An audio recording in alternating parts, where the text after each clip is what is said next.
Hi, this is Richard Edelman, and you're listening to the TrustMakers.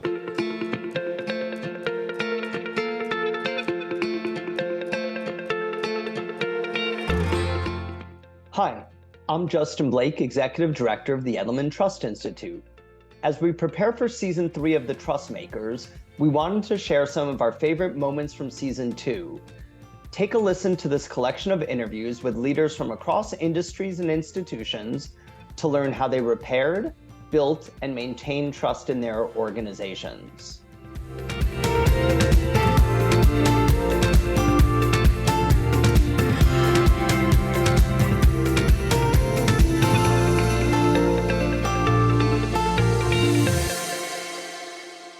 We'll kick off our first episode from Season 2. Kofi Amoo-Gottfried, Chief Marketing Officer at DoorDash, interviewed by Smitha Reddy, live at Advertising Week in New York from October 2022. You're quite interesting, Kofi, in many ways, getting to know you. But we're living in really complex times, right? Be it the pandemic, the social justice movement that we've all witnessed. And your philosophy in marketing has really been, to lean in when a lot of people feel comfortable leaning out, right? So talk a little bit about your philosophy and DoorDash's philosophy and the structure that you've put in place to really address social issues. Yeah, I mean, our view is that when it comes to social issues, you kind of don't have a choice. So I don't think we even see it as a choice to lean in or not, because I think for a long time it was actually okay to sit on the sidelines of a lot of these issues. But now it's kind of damned if you do and damned if you don't, right? So if you don't speak out, you're going to get called out for not speaking out. And if you do speak out and you don't have the receipts to back it up, you're going to get called out for not having the receipts. So I think our approach has been we don't believe you can be sort of agnostic of these issues. They're real, they're in the world, they affect our audiences, they affect our employees. So you have to engage, but then you need a framework to engage, because it's really easy to get dragged into every issue. It's very distracting for organizations, very distracting for people. And also you find many organizations taking a position on things that they're not actually doing. So we wanted to create a framework that would actually hold us accountable. So our thing was, what is DoorDash fundamentally about? We're about empowering local economies. And when we think about that, the way to do that is you actually have to empower everyone in the economy. You have to empower Dashers who are looking to earn. You have to empower businesses to grow. You have to empower customers who need stuff brought to them. And so we have this notion that the through line for how we think about this framework is about equality of opportunity. DoorDash is fundamentally about helping the local business compete in a world that's gone online. So how do we take that core concept and bring it to social issues?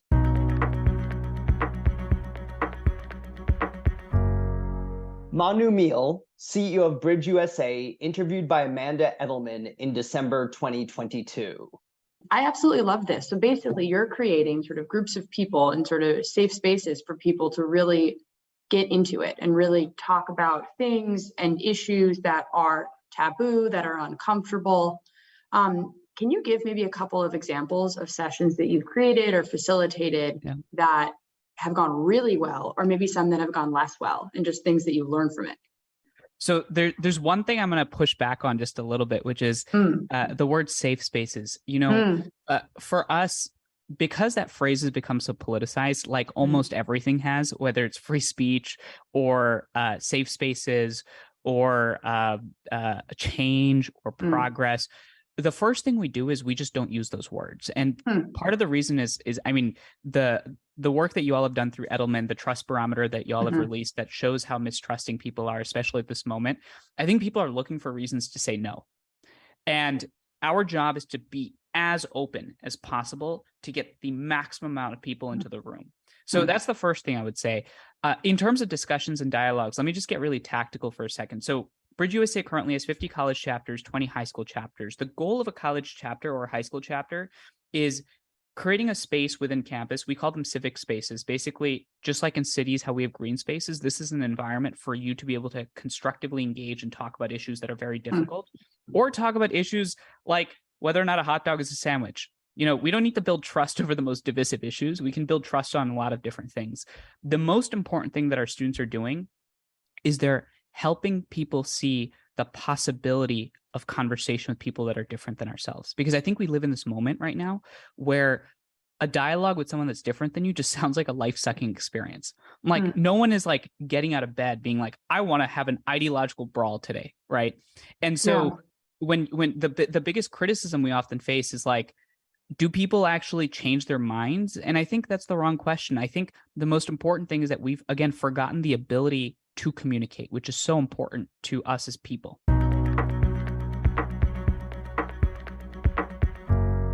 My conversation with Tim Davie, Director General of the BBC, live from Davos at the 2023 World Economic Forum from January 2023. I saw some really interesting research that the majority of 16 to 34-year-olds don't believe anyone can be impartial.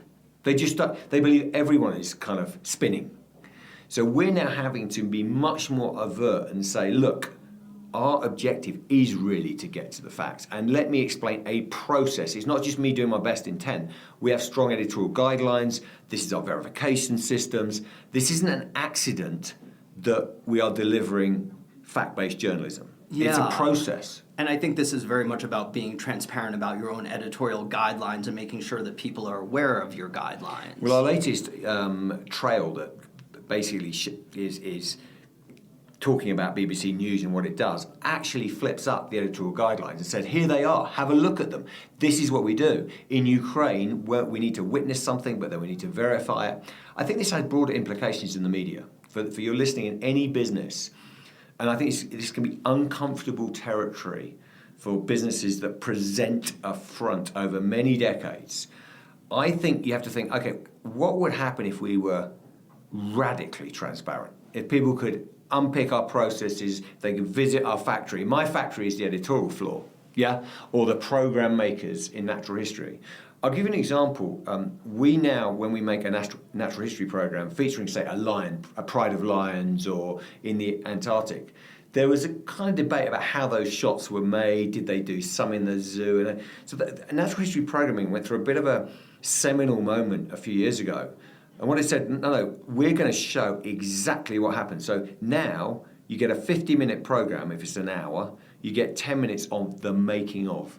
It's one of the most popular sections of our programming.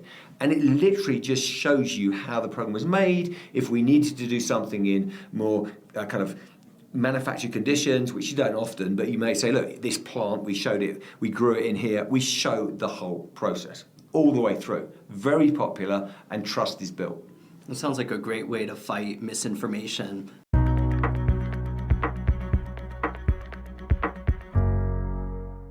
Sally Susman, Chief Corporate Affairs Officer at Pfizer, interviewed by Kirsty Graham from March 2023. I was thinking about what has happened to the communications of science as well. Part of a discussion in Davos where a participant said, what has happened is that we have to be able to connect science in a way that's much more personal, that is much more emotional. If you think about that we had a pandemic and also an infodemic, we're living in really polarized times. You make a lot of really great examples in the book about how you change the approach of comms in the pandemic and given what Pfizer was going through. Can you say a little bit about how you did make those connections more immediate and more emotional to people as you explained the science? So science, which used to be sort of a remote, esoteric discussion during the pandemic, became everybody's dinner conversation. Did you test today? Is so-and-so positive? What do you think about wearing a mask? And I think that's a change that is actually for the good. It had a lot of positive outcomes. For example, we were able to field our clinical trial for our COVID vaccines so quickly because everybody was engaged in it. It wasn't, like a rare disease that affects only a few people. So the fact that there was democracy to the pandemic in that it didn't know boundaries, it didn't know class differentiation, it didn't know gender, it was just this virus impacting everyone, meant that people, families, children, grandma, grandpa, were all talking about science. And I'm very proud of the Science Will Win campaign that we did. It wasn't Pfizer will win, it was science will win, because science was the hero of the pandemic. And I think that brought a humanizing relevancy to science that hadn't maybe existed before.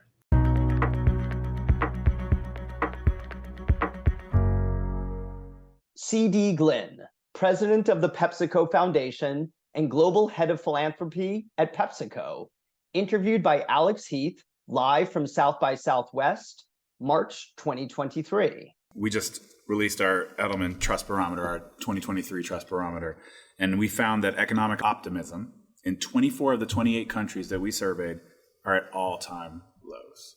So that means that the majority of people globally do not see in the next 5 years that they and their families will be better off. So how are you thinking about economic opportunity? How are you working on economic opportunity now, especially in this moment when people are already facing hardships? They're worrying about an economic recession or an impending recession, and they are pessimistic. That reality is not only, coming through from the Edelman Trust Barometer, we hear it within the walls of our business, because as society goes, so does PepsiCo as a company, but so do our employees. And so we really have a strong commitment to not only hear from the communities, but to be a positive force in those communities. And so in 2020, during not only the pandemic, the health pandemic, there was also the racial reckoning that transpired. And so the company sort of said, what do we do in the communities where we live and work? And so our CEO down, top down driven, but bottom up owned, sort of said we need to have this racial equality journey, and made a commitment of over $500 million to communities that really had an outsized, disparate level of suffering, if you will, during the pandemic. And that, again, as you said, it's the hangover. Yeah. It's not hangover 1, hangover 2, hangover 3. This might be hangover 5 or 6 or whatever, version it is. I mean, there's the reality of the pandemic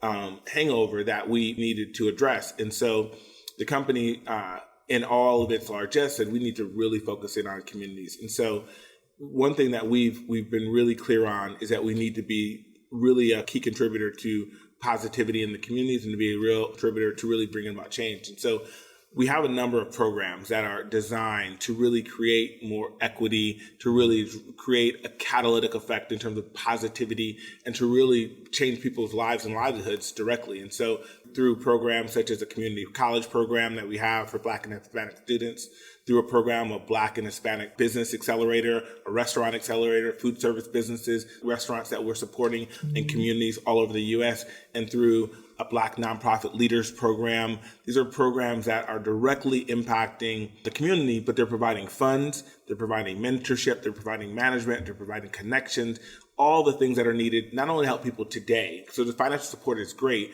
but they need the business acumen to survive, adapt to the new normal, and then to thrive. And so we're showing up from the business side, saying that PepsiCo is here and we're going to continue buying and sourcing and making great products with the communities. But we're also showing up from the philanthropic side to say we're here. We have grant capital that's going to help, hopefully, provide grant capital to create a change in your communities that is going to be long lasting. So we're going to, step in and be a catalyst for you to really move on beyond us. And so that's where the foundation is really, really a part of providing the needed resources. But we also know that there's long-term issues and then there's short-term issues. So maybe that grant capital and that business funding is there, but we also have programs where, people need to literally get through today.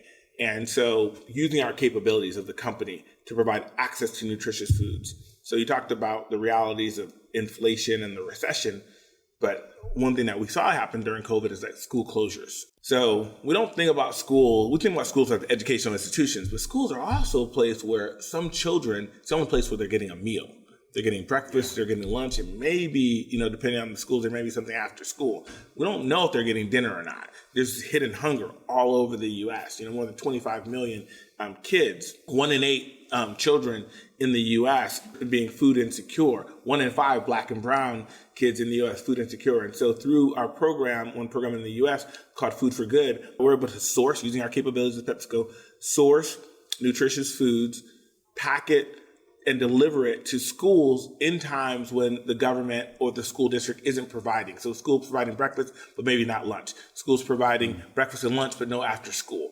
and during the summer program. So we're looking at, again, I remember I said philanthropic capital can be de-risking capital coming in where places where government or the private sector doesn't come in. We're looking at that as provide access. So this is, daily feeding of children in schools or in educational institutions where we're giving them access to food. So we can have the immediate impact, but we also have the long-term impact. But no matter what, we're really cognizant that times are tough. And in tough times, we think we have it's an opportunity for us to do more, but we also have a responsibility to do more than just create great products. We're using our size, our scale, and our commitment to communities to do more good for more people.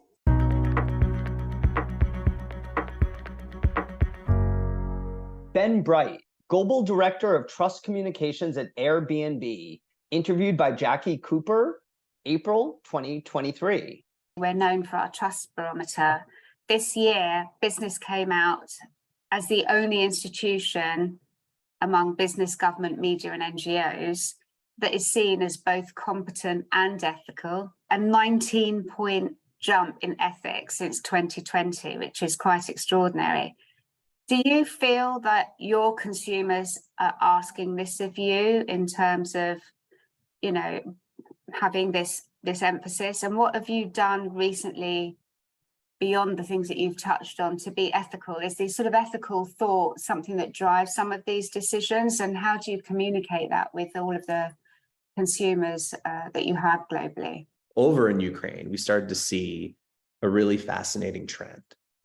As I mentioned earlier, ID verification, that we have these systems to verify you are a real person, you are who you say you are. And random community members started taking note of that and thinking, here's an interesting way to lend direct support to real people in Ukraine. So I'm going to interrupt you because one of those people was me. Oh, really? No kidding. Okay. And not only did I rent several properties in Ukraine, I got about 20 of my friends to do it. My goodness. And one of those families has become a very close family to me, and they emigrated to Canada. Oh, that's incredible.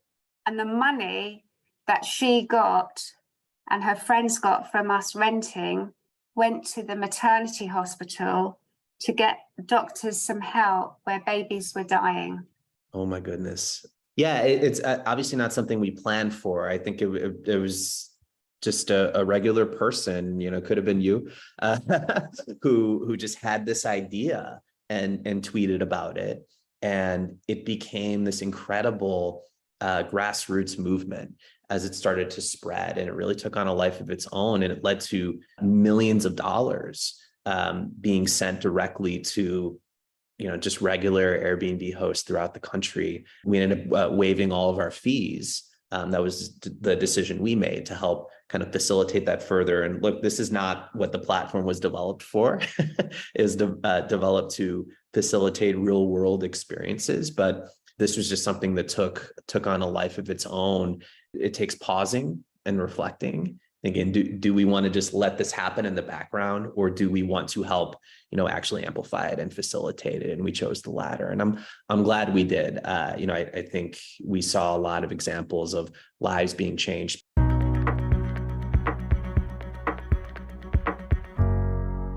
My conversation with Mark Henderson, Director of Corporate Affairs at Wellcome Trust, from April 2023. One of the most striking findings from the health report is that since the last year, trust in friends and family on health issues has risen 11 points to 76%. Can you talk a little bit about the ramifications of that rise?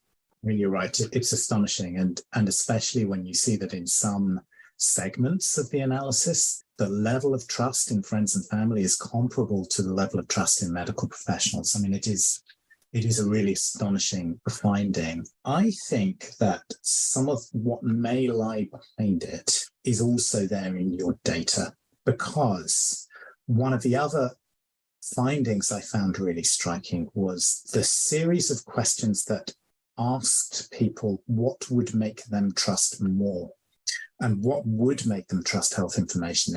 And the overarching theme of that was that people will trust when they're treated as equals and when they're treated as partners in the management of their health and the influence of their health, rather than as sort of passive vessels for information and being told what to do, especially then when they're uncertain that what they're being told to do is actually in their best interests rather than in the best interest of somebody else. For me, this was so arresting and interesting when your findings that 60% were saying, include me in the science so that I can be confident that the science is actually being developed with people like me. Show how it fits my life, 62%.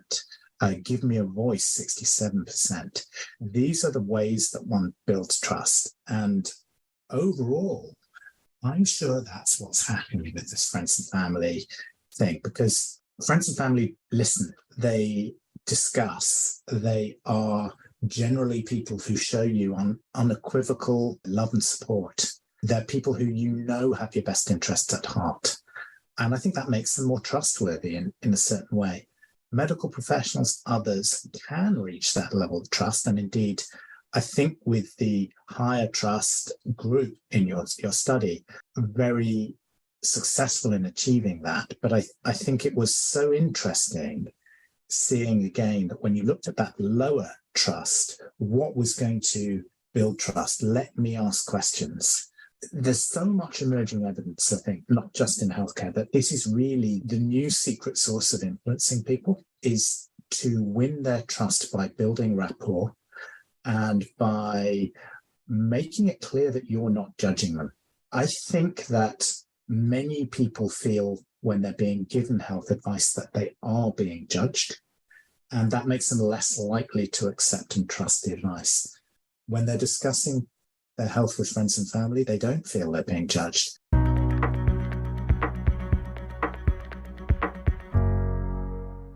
Oscar Munoz, former chairman and CEO of United Airlines, interviewed by Richard Edelman, May 2023. As a fresh new CEO, I knew I didn't have a plan, and I sought help, and I cold called the Chicago Edelman office and literally got an assistant. And I said, hi, I'm Oscar Munoz. I'm the new guy at United. I would like to talk to someone in charge. Richard and I did not know each other, but his team came through magically with many an idea. And one of them was an extension of the letter I had written to my own employees about how do we go out live and let the world know that there was a new direction ahead. But importantly, and as you say, Richard, it was bold because it wasn't a speech or it wasn't an op-ed. It was a full-page ad. It got a lot of attention. This guy will never do it. Yeah, we've heard this crap before. They're so far behind, it'll never work. And well, it sounds good. They should be spending their money on something smarter and wiser. But, you know, to your team and your good credit, Richard, it was the right thing to do because it began to set a tone and a pace and a direction that was my own premise of proof, not promise. So while at this point it was promise, it set the company forward on there was an objective for everyone to see. So Oscar, one of the most profound discussions you and I had was quite early in your tenure as CEO, where you said, I have to set a new relationship with labor. I need them to trust management. I need them to believe that, in fact, they can make a better living, but the deal has to be that they're going to deliver outstanding service every day. And you can get a better customer mix and all these things if you can deliver on that promise. That was a pretty gutsy move because your predecessors, each one of them had a very contentious relationship with labor and was trying to squeeze labor costs down. You had the opposite approach. How did you understand that, in fact, this relationship between management and labor was the foundation for improving your strategy? When I took over as COO at my former company, CSX, my instinct, I think to my heritage and how I was raised was, you know, people aren't angry for just no reason. And yes, union people may be whatever people like to say about them, but I know them to be human because, you know, my dad was a union meat cutter. My uncle was the head of the IBEW union. So in my life, I had seen the other side, and I knew my dad and I knew my uncle. They were normal humans trying to make a life for themselves. So that was kind of my impetus and desire to connect. The situation was hard. And so that was the instinct, Richard, is like, I need to go find out exactly what it is for them before I try to fix it. It's a concept that I've learned to dub the listen, learn from that listening, and only then can you lead. And that initiated a lot of conversations that I had with people all around the system at the frontline level.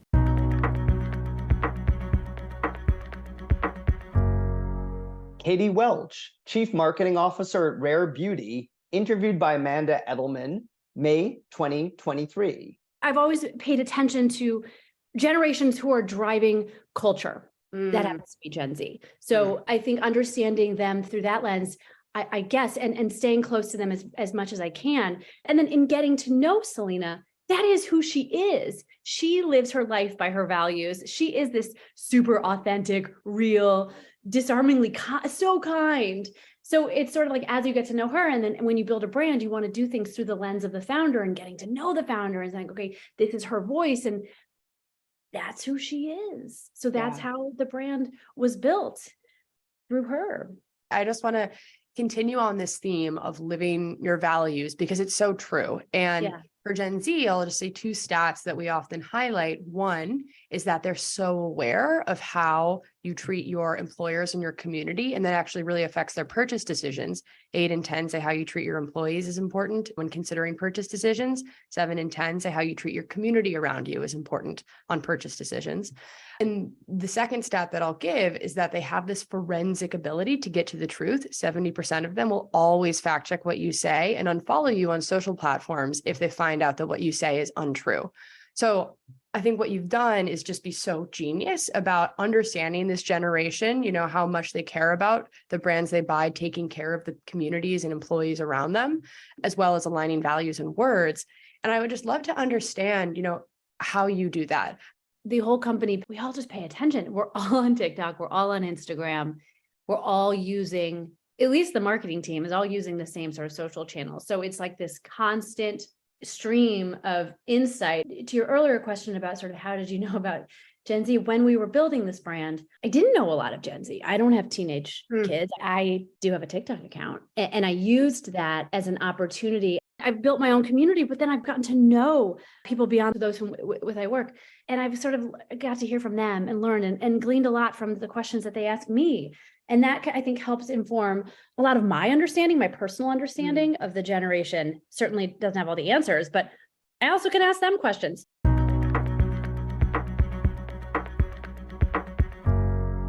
Grace Cow, Global Head of Advertising Business Marketing at Spotify, interviewed by Jackie Cooper from the 2023 Cannes Lion Festival in June 2023. A major finding in that Edelman Trust Barometer report for the brand space this week is that the traditional purchase funnel, which most marketers understandably have based their work on for decades, has collapsed. That's quite a big sentence to say. What we see in the data that there is a sort of this ongoing relationship loop, we've called it this loop, that goes on between consumers and brands, because we find that our research shows that consumers want to engage with brands beyond that moment of purchase. And so how do you think brands should think about building a relationship? Because I think with Spotify, it's such a great example of having a relationship that kind of becomes part of your life and your go-to space. How do you, as a marketeer, help brands understand that relationship, and how can you have that relationship and interaction rather than just that funnel mentality? Yeah. Jackie, now I'm going to quote you because the Trust report, this latest one, is excellent. And there's a quote in there that said, "The purchase is just the beginning." And I think that summed it up really well in the sense that, one, I would say consumers now, when they purchase something, it isn't just a value exchange, right? It is an investment in your brand. And I think that's the way I would say that brands need to start thinking about that, is that every dollar a consumer spends or every minute they spend with you, it's an investment in your brand. And so as a brand, how do you think about that and value every interaction as someone investing in you so much more than perhaps a purchase? And I think that's when we talk about the purchase funnel collapsing, I think that's an opportunity, right? Because if you think about every interaction being truly someone who wants to hear from you, wants to connect with you, what a great opportunity for a brand to think of new experiences each time they have that interaction. Tjada Doyen McKenna, CEO of Mercy Corps, interviewed by Alex Heath, September 2023. I think people are naturally a bit distrustful of organizations that are seen as pass-throughs, right? So we're implementers of the work. And our industry is really reckoning with a history of white saviorism and colonialism that persists today and that perpetuates power imbalances that put communities in the back seats when it comes to resource allocation and decision-making. And as people's trust in other institutions ebbs and flows, I think those factors become more important. At Mercy Corps, for sure, and across the sector, we are reckoning with those power imbalances and reckoning to change the way that we work. The vast majority of our staff, almost 90%, is from the communities that we serve. And our goal and what we've worked towards is that communities really designing their own solutions to the problems they face. We've seen that giving is up, which underscores that there is still a level of trust in our sector, but the global need is far outpacing giving. I think what we're doing and what we've been committed to is really being transparent about our results, where we are, the types of programming that we're doing, and also talking about some of the benefits of working with an organization that has a track history of doing this work in multiple countries, and how we take learnings and data and evidence to kind of keep improving that is important. And actually the feedback both ways from all the transparency has been very good. I'm hopeful the sector as a whole will re-earn the trust that may have been lost. I love this notion of transparency and trust that you've brought up a couple of times. I think it's very powerful both for your fundraising efforts and for your work with a variety of different stakeholders on the ground. That decreased trust that we've seen across the sector, has it specifically affected your work in any way? I think we've just had to make the case around all the things that people get from organizations like ours that may have stronger policies around making sure that people are safe and understanding like rules and risks and things like that. But ultimately people make their choices and those are respected. We also work in deep partnership with a lot of organizations in Ukraine. Almost all of our work is being done through local partners. So talking about that in the communities that we serve and doing the work, I think we have been very fortunate that we've been in a lot of our communities for a long time. So people know our staff, they trust our staff, that hasn't eroded. We're very transparent about who our funding is. And we also work really hard to be in constant partnership with local organizations. And right now we really think about partnership beyond just the sharing of money. It really is about an equal distribution of power and decision about where those resources are allocated.